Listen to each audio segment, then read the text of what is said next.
This is Democracy Now! I'm Amy Goodman with Juan Gonzalez. As we turn to look at a new movie that's been described as giving us a reason to look up during these dire times. The hit satire film, a parable about the climate crisis, Don't Look Up, was nominated Tuesday for 4 Academy Awards: Best Picture, Best Original Score, Best Film Editing, and Best Original Screenplay, which is interesting because the film was co-written by the longtime progressive journalist David Sirota, who is a Bernie Sanders 2020 campaign advisor and speechwriter. He shares the nomination with the film's director, Adam McKay. Don't Look Up features some of Hollywood's biggest actors, including Meryl Streep as President of the United States, Tyler Perry, and Kate Blanchett as TV news anchors, and Jennifer Lawrence and Leonardo DiCaprio as scientists who try to warn the world about a comet on a direct collision course with Earth. We'll talk with David Sirota about how the film came together in a minute, but first, the trailer. This is not real. This is not real. This is not real. This isn't happening. Kate, tell me this isn't really happening. I hear there's something you don't like the looks of. We discovered a very large comet. Oh, good for you. It's headed directly towards Earth. This comet is what we call a planet killer. At this exact moment, I say we sit tight and assess. Sit tight and assess? Sit tight. And then assess. The sit tight part comes first, then you gotta digest it. That's the assessment period. This is the worst news in the history of humanity. He just blew us off. What are we gonna do? We have to release the information. So we just leak it. Our guests today have made a pretty big discovery in space. How big is this thing, Dolan? Can it destroy my ex-wife's house? Is that possible? There's a 100% chance that we're all going to die. Hey. Well, the handsome astronomer can come back anytime, but the yelling lady, not so much. We're gonna get the news out there, one way or another. It's real and it's coming. FBI! Jesus Christ, you could have just called me.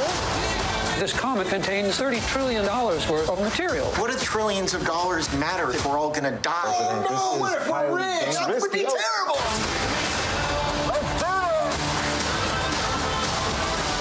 You guys discovered a comet? I have a tattoo of a shooting star on my back.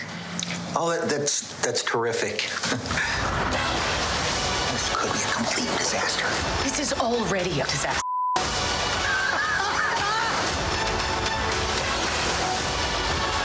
You know that girl from Live TV said we're all gonna die? No. Yo, bro! You'll never take me alive! There it is! Giant comet! Whirling its way towards Earth! Can you see it? I can't. My head is in a bag. I did have the FBI put that bag over your head. They don't do that. The CIA does, but I made them do it. You know, I had a feeling. It's a good feeling, because that is what I did, and it was very funny and cool. That's the trailer for the movie Don't Look Up. For more, we're joined by David Sirota, the award-winning investigative journalist, founder of the news website The Daily Poster, editor-at-large for Jacobin. Welcome back and congratulations on being nominated yesterday for an Oscar for Best Original Screenplay, along with director Adam McKay. David, how did you two come to write this major film? Talk about the response to it. It came out on Christmas Eve. It's already one of the most watched Netflix movies of all time. And McKay credits you with the idea of using an asteroid as a metaphor for the climate crisis. So Adam McKay and I have been friends for a very long time, and after he made Vice, I was talking with him. Vice is the movie about the Dick Cheney. I said to him, listen, you need to use your superpowers of comedy and mixing comedy with politics. You need to use those superpowers for something about climate. And he said, yeah, I know. I've been trying to figure out how to do something on climate, but I don't really want to do a kind of Mad Maxed post-apocalyptic dystopia, and I'm trying to figure out what to do. And he and I were commiserating at one point a little while after that about the lack of coverage of climate change. I think I had written a story or reported something about climate change, and I was lamenting how I felt that I sort of said that, climate change, it sort of feels like an asteroid's headed towards Earth and nobody really cares. And he said, wait a minute, maybe there's an idea there. Maybe there's a movie there. And so we started spitballing scenes about the president and what would actually happen if a comet was headed towards Earth. And he essentially, after we had a bunch of scenes, he went and he wrote a script and he came back with notes. And I kept sort of saying, yeah, are they really going to? I was excited, but I kept saying, are they really going to make this movie? And he said, oh, we got Leonardo DiCaprio and Jennifer Lawrence excited about it. And then all of a sudden he said, we're going to make this movie. We're sending the paperwork over. This is actually happening. And in the middle of COVID, in 2020, the late weekend, the late winter, they made the movie, and I was as shocked as anybody that they actually pulled it off. But I think the movie has had such a great response because I think there is a pent-up demand for content about the climate crisis. This is an allegory for how we're dealing with, or really not dealing with, the climate crisis. And I think people on the screen, they see this movie showing them how ridiculous and destructive our world has become when it comes to dealing constructively with science, in particular climate science. And David, first of all, I want to congratulate you. My wife and I watched it on Netflix several weeks ago, and we literally could not stop laughing throughout the entire film, and to the point that we were crying at points that we were laughing so hard. But I wanted to ask you a couple of things. One, the scenes in terms of the media response to the scientists coming on the shows.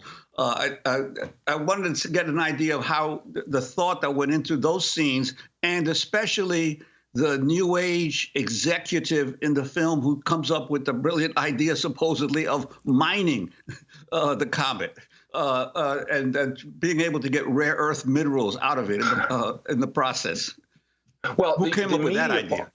The media part, I'll take that for the start. I mean, that was really at the core of everything and the idea, which is that the question that I think we all have to ask ourselves is, are we at a point where the media so frivolizes important information and so tries to distract us from important information that we can't actually act on that information, even when scientists are grabbing us by the lapels and saying we have to act? And I think that in many cases, certainly when it comes to climate science, it really does feel like that the big challenge, among other things, is not just how do we deal with climate change on the policy. I think that we kind of know what we have to do, but how do we actually make climate science salient in the political discourse? And corporate media is really not all that interested in making climate science a central story. And so I think that morning show setup in the movie really illustrates that. On the question about mining the asteroid, that was an idea, again, at the beginning that Adam and I were talking about. When we were kind of spitballing ideas of how ridiculous our world is, we said, if there was an asteroid headed towards Earth, that there would be corporations that would be trying to come up with not just how to stop the meteor, but how to profit off of it. And that character, I think, that you see, the Mark Rylance character, is kind of an amalgam of a lot of these tech oligarchs in our society who are constantly saying that they're going to save society, but curiously enough, their proposals for saving society typically end up enriching them. That the alternatives to saving society that don't involve giant corporate profits, that's the kind of stuff that isn't much talked about and isn't much promoted by the most powerful people in our country. So I want to go to a few clips from Don't Look Up. One, don't start crying. The scientist characters, Dr. Randall Mindy, astronomy graduate student, Kate Dibiasky, and Dr. Oglethorpe, played by Leonardo DiCaprio, Jennifer Lawrence, and Rob Morgan, meet the President of the United States, played by Meryl Streep. This comet is what we call a planet killer. That is correct. Mm-hmm. So how certain is this? There's 100% certainty of impact. Please, don't say 100%. Can we just call it a potentially significant event? Yeah. Yes. But it isn't potentially going to happen. it is going to happen. Exactly, 99.78% to be exact. Oh, great. Okay, so it's not 100%. Well, scientists never like to say 100%. Call it 70% and let's move on. But it's not even close to 70%. You cannot go around saying to people that there's a 100% chance that they're going to die. You know, it's just nuts. And we should get some of our scientists on this, you know, no offense, but you're just two people that walked in here with Dr. Oglethorpe. Dr. Ogilvy, yeah. Well, when the president, Meryl Streep, treats the three scientists dismissively, they take their message to the public. In this scene, the scientists, again played by Leonardo DiCaprio and Jennifer Lawrence, wait their turn in a green room to come on a morning show to discuss their findings. Jack and Bree are going to do like 10 on the SCOTUS nominee, and then Riley Bina, you'll come on. And I get to talk about my single, right? A portion of the profits goes to the manatee sanctuaries. Yes, but the breakup first. And then Dr. Mindy and Miss Dibiasky, you'll come on and talk about that planet you discovered. Comet, we found a comet. They know what we're here to talk about, right? Of course. Jack and Bree love doing science segments. Just remember, keep it light, fun. Jack and Bree love having a good time. Well, that's not promising. You guys discovered a comet? That's so dope. I have a tattoo of a shooting star on my back. That's terrific. The actress of that tattoo is Ariana Grande. In this next scene from Don't Look Up, the two scientists appear on the morning news show The Daily Rip, hosted by news anchors Bree and Jack, played by Kate Blanchett and Tyler Perry. How big is this thing? Could it like destroy someone's house? Is that possible? Well, Comet Dibiasky, which is what it will officially be named, is somewhere. After her. Yeah, after her. Oh, what an honor. Yeah, right. Congratulations. It's somewhere between 6 and 9 kilometers across. So it's big. It would damage the entire planet, not just a house. You know. The entire planet. Okay, well, as it's damaging, will it hit this one house in particular that's right on the coast of New Jersey? It's my ex-wife's house. I need it to be hit.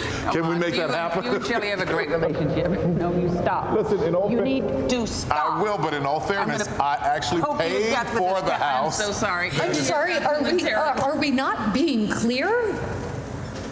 We're trying to tell you that the entire planet is about to be destroyed. Okay. Well, it's, just something we do around here. You know, we just keep the bad news light. Right. It helps the medicine go down. That's a clip from Don't Look Up, the Netflix blockbuster. David Sirota, our guest. David, how did your experience working with Senator Bernie Sanders influence how you talk about the media? Also, as the president changes, I'm sorry that the first woman president is the lunatic that she is. Well, the experience of working for Bernie Sanders, I mean, one of Bernie's, I think, criticisms of the media is that the media doesn't take serious issues seriously. And I worked for Bernie 20 plus years ago when on Capitol Hill, and I worked for him on his 2020 presidential campaign. And that criticism of his, I think he aired that back then. He aired that on the 2020 campaign. He still says it today. And I think it's absolutely accurate. And it's not really about him and how they treat him. It's about how corporate media treats really serious issues of the day. I mean, again, when it comes to something like climate, corporate media, I think, has not taken climate seriously. I mean, I've said this before, I'll say it again. The way to take climate change seriously in news coverage is to bake it into the day-to-day coverage. We know what that looks like. The economy is baked into day-to-day coverage of politics and of our society. Climate is seen at best as a story over here that gets covered once in a while and then kind of goes away. But climate really is everything. I mean, it is the livable ecosystem. Now, and I want to say this. I think democracy now, I think independent media is the solution to this. So I just want to be clear that I'm not including democracy now and the great work that you do in that. But I think there's an important point there that corporate media knows who signs its paycheck. It knows what its sponsors really want. And that's part of why these issues don't get the centrality of the coverage that they need to get in our news discourse. And that's why I really believe independent media is so important. It's why I work at the Daily Poster. It's why I love what you guys do. And I think everyone listening needs to understand how important independent media really is. Finally, I wanted to go to a different issue from your role as a scriptwriter to the Daily Poster in the expose and California single-payer health care going down, your searing critique of the governor there. Could you talk about what happened, David, very quickly? Sure. Gavin Newsom had campaigned, the governor of California had campaigned on a very explicit promise to lead the fight for single-payer health care. I mean, he was extremely explicit about that. He said he was actually tired of politicians putting it off. A single-payer bill came to the California Assembly, a serious single-payer bill. Gavin Newsom, this is a couple weeks ago, Gavin Newsom all of a sudden went silent and then started making comments as if he was hedging, as if he was backing off. Well, what happened in the middle of that? Well, what we reported at the Daily Poster was a large health insurance company dumped $1 million into the California Democratic Party. And other health insurers gave him, his campaign, and the California Democratic infrastructure lots of money. And ultimately what happened was the California Democratic Assembly did not allow even a vote, a full vote on that single-payer bill. So in my view, the story is somebody went out and campaigned on something, a huge amount of money went in, and then out came an outcome of killing the bill. That's what we reported at Daily Poster. And you're changing the name of Daily Poster, David? Yes, we're soon going to be The Lever. We're going to be expanding. I hope people will check us out, dailyposter.com. By the way, we have a special, if people want to subscribe, a special discount for all Democracy Now! Listeners. You can find it at dailyposter.com/Democracy Now! We believe in supporting independent media, and I just want to congratulate you, Amy and Juan, seriously. I rely on you so much for an inspiration and for your daily reporting. It is the antidote to the kinds of things that we show in this movie, Don't Look Up.